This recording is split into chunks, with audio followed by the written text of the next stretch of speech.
கூடு. இது ஒரு கிரைம் கதை. நீங்கள் செய்ய சொல்கிறது ரொம்ப பெரிய பாவங்கிறது உங்களுக்கு தெரியாதா? கண்களை அரை நிமிடம் மூடி தனது இடது காது மடலை விரல்களால் மெல்ல இழுத்து விட்டபடி எதிரே அமர்ந்திருந்த மருதநாயகத்தையே உற்று பார்த்தபடி கேட்டார் சங்குன்னி மாந்திரிகர்.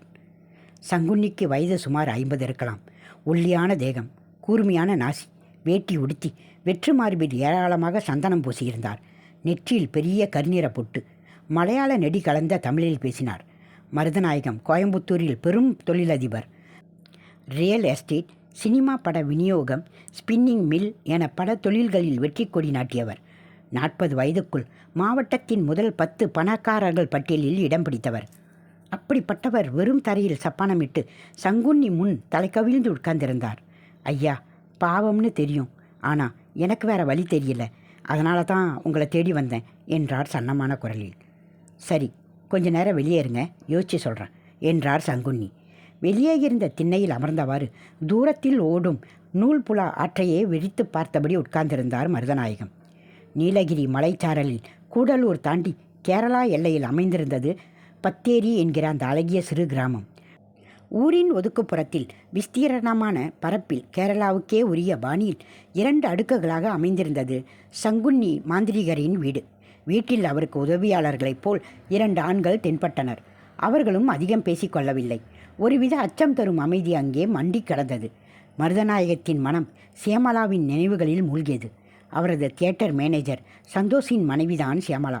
சந்தோஷ் வீட்டு கிரகப்பிரவேச விழாவில்தான் சியாமலாவை முதலாக பார்த்தார் மருதநாயகம். அந்த நிமிடமே அவர் சியாமலாவின் அதி அற்புத அழகில் கிறங்கிப்போனார். செதுக்கி வைத்த சிற்பம் போன்ற அவளது தேக கட்டுடலும் சொக்க வைக்கும் தேன் குரலும் மருதநாயகத்தை வாட்டி எடுத்து விட்டன. அன்று முதல் அவர் மனதில் காமப்பேய் புகுந்து ஆட்டத் தொடங்கியது. ஒரு தடவை, ஒரே ஒரு தடவை என்று மனசு கடந்து தவியாய் தவித்தது. தனது சமூக அந்தஸ்து, வெளிநாட்டில் பெற்ற MPA பட்டம் எல்லாவற்றையும் புறந்தள்ளி மோக அவஸ்தையில் மூழ்கி துடித்து போனார். அந்த சமயத்தில்தான் அதிரு தியேட்டர் அதிபர் மாதப்பன் போன வாரம் கிளப்பில் சங்குன்னி மாந்திரிகரை பற்றி எதேச்சையாக சொன்னது நினைவுக்கு வந்தது. பிளாக் மேஜிக்னு சொல்கிறதெல்லாம் உண்மைதான் மிஸ்டர் நாயகம். கேரளாவில் பத்தேரி பக்கம் சங்குன்னின்னு ஒரு மாந்திரிகர் இருக்காராம். அங்கே போய் தன் காரியத்தை சக்ஸஸ்ஃபுல்லாக முடிச்சுக்கிட்டது பற்றி என்னோட நண்பர் ஒருவர் என்கிட்ட ரகசியமாக சொன்னார். அந்த விஷயத்தை இங்கே என்னால் சொல்ல முடியாது, அதுக்கு நமக்கு தேவையும் இல்லை என்றார். ஆனால் அவர் சொன்னதை வச்சு பார்க்கும்போது மாந்திரிகமெல்லாம் உண்மையாக இருக்குமோன்னு தோணுது. அப்போதே மருதநாயகம் சங்குன்னியை பார்ப்பதென்று தீர்மானித்து விட்டார். தானே காரை ஓட்டி வந்து இதோ இன்று மதியம் சங்குன்னியிடம் மறைக்காமல் பயபக்தியோடு தன் வேண்டுகோளையும் முன்வைத்து விட்டார். சங்குன்னியின் உதவியாளன் ஒருவன் வந்து மூப்பர் விழிச்சு என்று மருதநாயகத்தை மீண்டும் உள்ளே அழைத்துச் சென்றான். இப்போது சங்குன்னியின் முன்பாக சில சோழிகள் கிடந்தன. வினோதமான கோட்டுச் சித்திரங்கள் சில அவர் முன் தரையில் வரையப்பட்டிருந்தன. மருதநாயகத்தை உட்காருமாறு சைகை செய்த சங்குன்னி, நீங்கள் அந்த பெண்மணியை நிரந்தரமாக அடைய விரும்புகிறீங்களா என்று காற்றில் கோடுகள் வரைந்தபடி கேட்டார். இல்லைங்க ஐயா, அதெல்லாம் சரிபடாதுங்க. ஒரே ஒரு நாள் மட்டும் அவ கூட இருந்தால் போதும். அதுக்கு ஏதாவது வழி சொல்லுங்க ஐயா என்று வெட்கத்தை விட்டு மன்றாடும் குரலில் கேட்டார் மருதநாயகம்.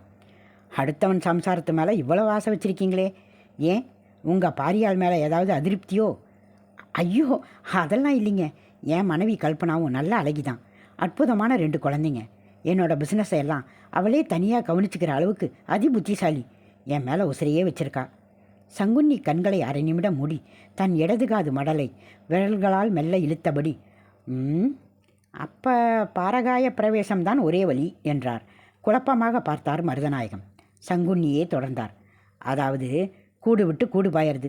அதுக்கு எதிராளி காலடி மண் வேணும். ஒரு மண்டலம் ஜீவன் பிரவேச வைராக்கிய பூஜை பண்ணணும். அப்புறம் நீங்கள் விரும்பின அந்த பொண்ணோட புருஷன் உடம்புலே புகுந்து உங்கள் விருப்பத்தை நிறைவேற்றிக்கலாம்.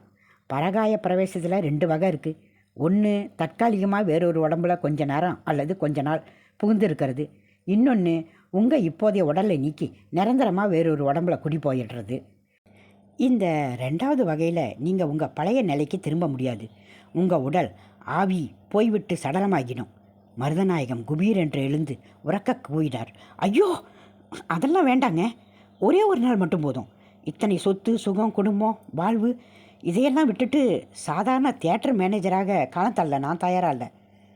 பதட்டப்படாதீங்க, விவரமாக சொல்லணும்னு தான் அதை சொன்னேன். நீங்கள் கவலைப்படாமல் போய் அந்த பெண்மணியோட புருஷன் காலடி மண்ணை மட்டும் கொண்டாங்க. மிச்சத்தை நான் பார்த்துக்கிறேன் என்று சொன்னபடி மீண்டும் கண்களை அரை நிமிடம் மூடி தனது இடது காது மடலை விரல்களால் மெல்ல இழுத்து விட்டு கொண்டார் சங்குன்னி. மறுநாளே சந்தோஷின் காலடி மண்ணை எப்படியோ சேகரித்து மீண்டும் பத்தேரி வந்து சங்குன்னியிடம் சேர்ப்பித்தார் மருதநாயகம். இன்னியிலேருந்து 48வது நாள் நிறைஞ்ச அமாவாசை. சரியா ராத்திரி 10:02 மணிக்கு பராகாய்ஸ் பிரவேசம் நடக்கும். போய் வாங்க என்று விடை கொடுத்தார் சங்குன்னி. 47 நாட்கள் பறந்தன. 48வது நாள் காலையில் சங்குன்னி வீட்டின் முன் ஒரு சிறு கூட்டம். உதவியாளன் ஒருவன் வருத்தத்தோடு சொல்லி கொண்டிருந்தான். மாந்திரிகர் நேற்று வரைக்கும் நல்லாத்தான் இருந்தார். காலையில் பார்த்தா பிராணன் போயிருக்கு. அதே சமயம் மருதநாயகத்தின் வீட்டில் அவரது கார் நுழைந்தது.